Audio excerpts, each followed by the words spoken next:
అదే RTV app వార్తల్ని క్షణాల్లో చదివే అవకాశం ఉంటుంది. ఒక న్యూస్ పేపర్, ఒక టెలివిజన్ ఛానల్ మీ చేతుల్లో ఎప్పుడూ ఉంటాయి. కొందరు మాట్లాడుతూ తర్వాత ముఖ్యంగా సతీష్ రెడ్డి అన్న మాట్లాడుతూ ఏదో మేము మొన్న ఎలక్షన్ జెడ్పీటీసీ ఎలక్షన్ చూసి మేమేదో చంకలు గుద్దుకుంటా అన్నట్టు, తర్వాత ఎవరిని మేము నామినేషన్ వేయలేము ఈసారి అని మేమేదో ప్రచారం చేస్తా అన్నట్లు ఆయన చెప్పడం. అంటే ఎవరిని నామినేషన్ వేయడం లేదంట, అదంతా మనం అట్లా పోరాడాలా ఇట్లా పోరాడాలని నిన్న వచ్చి సతీష్ రెడ్డి అన్న చెప్పినది అదంతా. మీరు ఒక విషయం గమనించండి, అంతకుముందు జరిగిన ఎలక్షన్స్లో 11 మందితో నామినేషన్ వేయడం జరిగింది అందరూ కలిసి. ఎక్కడ అది నామినేషన్ వేయకుండా ఎక్కడ ఏమన్నా జరిగింది? ఆ తర్వాత చాలా అసలు ఒక్క చిన్న అవాంఛనీయ సంఘటన కూడా జరగలేదు. ఎక్కడ కూడా ఏం జరగకుండా ప్రశాంతంగా పోలింగ్ అయిపోయింది. ఎక్కడ అవాంఛనీయ సంఘటన జరగలేదు.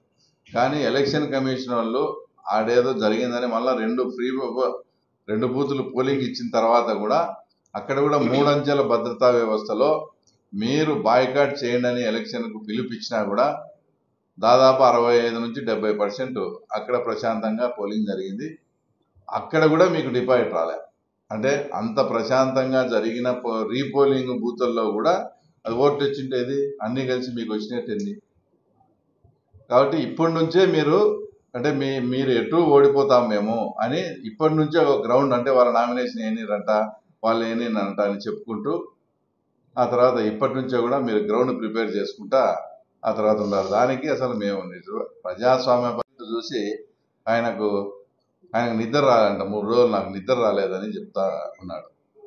అసలు ఆయన అదృష్టమో దురదృష్టమో కానీ ఆయన అంతకుముందు తెలుగుదేశం పార్టీలో ఉన్నప్పుడు కూడా 2005లో ఇదే ఈరోజు ఏదైతే ఆరోపణలు జరుపుతున్నారో అదే పార్టీకి సంబంధించిన వాళ్ళు అసలు ఇప్పటికి ఉన్నాడు మా లాయర్ రామకృష్ణ సార్కు అసలు చేతి వేర్లకు తర్వాత గోర్లు తీసినారు ఇట్లా పెట్టి ఆయన హయాంలోనే ఇదంతా జరిగిందని చెప్పేసి తెల్లవాడుదలు చొక్కా ఎప్పుకొని స్టేషన్ ముందు ధర్నా చేసి ఈగలతో కుట్టించుకున్నాడు.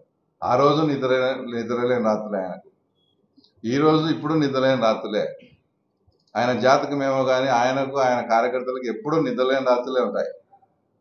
తర్వాత ఆయన ఏం మాట్లాడతాడు, మా లోకేష్కు నిద్రలేని రాత్రులు చూపిస్తాడట. మళ్ళా ఆయన ఇంకో కూడా మాట్లాడుతూ, అంటే ఎప్పటి నుంచో రాజకీయం చేసే వయస్సు వాళ్ళకు కూడా ఆయన ఇప్పటి నుంచి చెత్త అంతా ఏరేయాలా, ఇక్కడ గట్టిగా ఉన్నోడే పనిచేయాలా. 62,000 ఓట్లతో గెలిపించిన ప్రజలు ఈయనకు చెత్త మాదిరి కానొస్తున్నారు. రాజకీయం అన్నాక కొందరు ఓటు వేసేవాడు ఉంటాడు, ఓటు వేయించేవాడు ఉంటాడు, తర్వాత కొన్ని అన్నిటికీ సిద్ధపడేవాడు ఉంటాడు. అన్నీ కలిపి వాళ్ళ రాజకీయం ఏదో వాళ్ళు చేసుకుంటారు. 78 నుంచి సక్సెస్ అవుతారు. ఈయన మళ్ళీ ఆయనకు సలహా ఇవ్వడం, ఎంపీ గారు ఈ చెత్త అంతా వేరేయాలి, చెత్త అట్లా తూర్పుర పట్టాలంట. తూర్పుర పడితే మిగిలేదు కింద గింజలు కాదు, అంతా పుట్టే. ఎందుకంటే మన ఎలక్షన్లో చూసినాం, ఎవడన్నా ఏజెంట్గా వచ్చి మేము కూర్చుంటామంటే మేమేమైనా బలవంతం చేయడం కానీ, మేము ఈడ్చడం కానీ, మేము గొడవ పడడం కానీ ఏమైనా చూసినారా? ఎవడన్నా అసలు అటెంప్ట్ చేశాడా? అట్లా చెత్త ఉండేదే చెత్త. మళ్ళీ నువ్వు తూర్పుర పట్టేది, దాంట్లో తూర్పుర పడితే కింద గింజలు రాలుతాయి అనుకుంటాను. కింద గింజలు ఏం రాలవు, ఉండేదంతా పైన చెత్త అనే విషయం ఫస్ట్ ఆయన గుర్తించాలి. ఆయన ఈయనకు సలహా ఇస్తాడు. ఈయన చేసి వాళ్ళకి ఎప్పుడూ ఎదుర్కొన్నటువంటి రాజకీయ అవమానాలని జరుగుతుంది. అసలు ఈ సతీష్ రెడ్డి అన్న గురించి ఏమనుకుంటారో ఆయనకు తెలిస్తే, ఈ పాదం మాకు వచ్చేలా మాకు లేనిపోని దరిద్రము, లేనిపోని రాజకీయంగా అవమానాలు జరుగుతున్నాయి, అంతకుముందు ఎప్పుడే కానీ ఇట్లా లేవని అనుకుంటాను. ఆ విషయం అన్న తెలుసుకొని ఆ తర్వాత మాట్లాడాలి. ఏం చెప్పినాం, ఎర్రబల చెరువుకు నీళ్ళు ఇస్తామని చెప్పినాం. ఎలక్షన్ జరుపుకొని పద్ధతిగా ఇది ఎలక్షన్ అయిపోతానే మామూలు మాటలే అన్నారు. ఇక్కడ ఉండేవాళ్ళం అంతా ముఖ్యంగా వెంకటరామరెడ్డి సొంత డబ్బులు కొన్ని లక్షల డబ్బులు ఖర్చు పెట్టి దానికి అడ్డంకులు ఉండేటన్ని తీసేసి ఈరోజు కంటిన్యూస్గా 40 రోజులు ఎలక్షన్ అయిపోయినా కూడా ఎలక్షన్లో ఏదైతే మాట ఇచ్చామో కొన్ని అవుట్సోర్సింగ్ జాబులు కూడా ఇస్తామని చెప్పాం, అది కూడా ప్రాసెస్లో ఉంది. తర్వాత ఎర్రబల చెరువుకు ఆ తర్వాత నీళ్లు నింపుతామన్నాం. ఇంకా ఈ నుంచి కూడా 40 రోజులు వస్తాయి కదా, ఈ నుంచి 40 రోజులు వస్తాయి. మన అదృష్టం కొద్దీ ఆడ తలుపుల మండలంలో కింద కొన్నిటిపల్లె ఆ చెరువు కూడా కొండారెడ్డిపల్లి చెరువు కూడా నిండింది. అది 2 చెరువులు చిన్న చెరువులు ఉన్నాయి, అవి కూడా 4-5 రోజుల్లో నిండితే మొత్తం ఆ తర్వాత నీళ్లు కూడా పులివెందులకి డ్రా చేస్తాం. అప్పుడు ఒక వారం 10 రోజుల్లో మన అదృష్టం కొద్దీ అన్ని సహకరించి ఎర్రపల్లి చెరువు కూడా నిండే పరిస్థితి ఉంది. ఈ రకంగా మేము చిత్తశుద్ధిగా చెప్పినట్టు చేస్తా అంటే ఈయన మేము నామినేషన్ వేయమంట మున్సిపాలిటీ ఇదే. నిజంగా చెప్పండి, వాస్తవంగా 2 ముఖ్యమంత్రులు పరిపాలించిన ఈ ఊర్లో ఇప్పటికీ కూడా అన్ని చాలా బాగుండాలి. చాలా బాగుంటే నిజంగా రియల్ ఎస్టేట్ ఎట్లుండాలా, పరుగులు పెట్టాలా. ఈరోజు పడిపోయిందా లేదా? మీరు సక్రమంగా అన్నీ చేసి ఊరును అన్ని విధాలా డెవలప్ చేసిందంటే మున్సిపాలిటీని డ్రింకింగ్ వాటర్ ప్రాబ్లం ఉంటే కూడా మేము సార్ట్అవుట్ చేసి డిసెంబర్లో మన ప్రీతం ముఖ్యమంత్రి వచ్చి కూడా దాన్ని ఇనాగ్రేట్ చేస్తాము. అంటే వ్యక్తిగతంగా దుష్యంత్ రెడ్డి మాకు శ్రేయాభిలాషి, మేము కూడా బాగా ఇదే, దాంట్లో ఇది కాదనిలేము.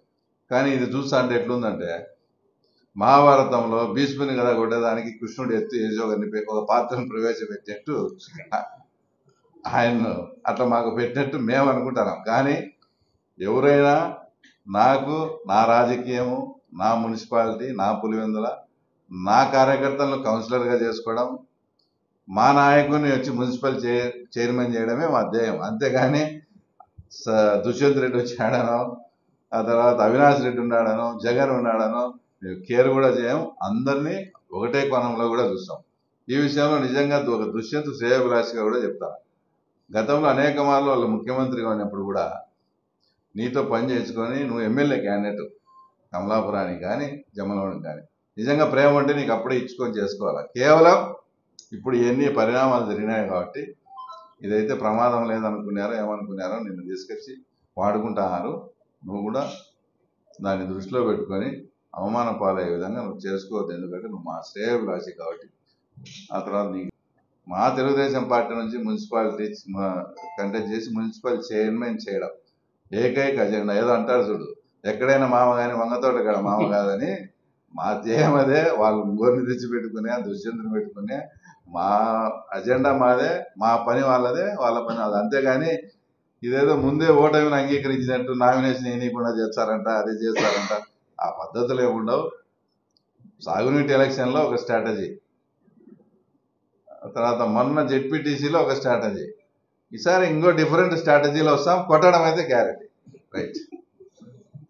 మరిన్ని వీడియోస్ కోసం ఛానల్ ని సబ్స్క్రైబ్ చేయండి. లేటెస్ట్ అప్డేట్స్ కోసం వాట్సాప్ ఛానల్ ని ఫాలో చేయండి. అండ్ లింక్ డిస్క్రిప్షన్ లో ఉంది.